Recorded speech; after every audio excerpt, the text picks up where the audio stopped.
ખૂનના ગંભીર ગુનામાં સંડોવાયેલ આરોપી તથા કાયદાના સંઘર્ષમાં આવેલ બાળ કિશોરને ગણતરીના કલાકોમાં પકડી પાડતી સુરત શહેર સચિન પોલીસે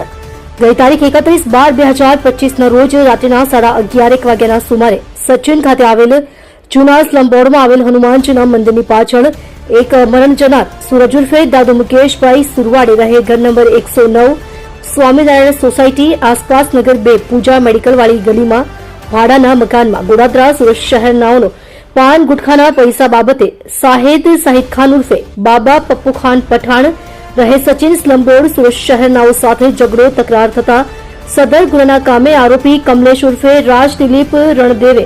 રહેવાસી સચિન સ્લમ બોર્ડના ઝૂંપડામાં સચિન સુરત શહેર તથા કાયદાના સંઘર્ષમાં આવેલ બાળ કિશોરનાઓ એકદમ મુશ્કેલાઈ જઈ મરણ જનારને ચપ્પુ વડે શરીરના અલગ અલગ ભાગે ગંભીર ઇજા પહોંચાડી સ્થળ પર જ મોત નિપજાવી નાસી જઈ વગેરે મતલબનો બનાવ બનેલ હોય જે બાબતે સચિન પોલીસ સ્ટેશન ગુનો રજીસ્ટર્ડ નંબર 2026 ભારતીય ન્યાય સંહિતા સન 2023 ની કલમ 103(1) 351(3) 352 54 3 5 તથા જીપી 1 કલમ 135(1) મુજબનો ગુનો રજીસ્ટર્ડ કરવામાં આવેલ છે. સદર ગંભીર પ્રકારનો ગુનો બનેલ હોય જે ગુનો શોધી કાઢવા સારું police inspector Shri PN Vaghela નાઓની સૂચના અને માર્ગદર્શન હેઠળ અને સર્વેલન્સ સ્ટાફના police sub inspector ND Damor નાઓના માર્ગદર્શનના આધારે સર્વેલન્સ ટીમના માણસોની અલગ અલગ ટીમો બનાવી આરોપીઓની તપાસમાં હતા.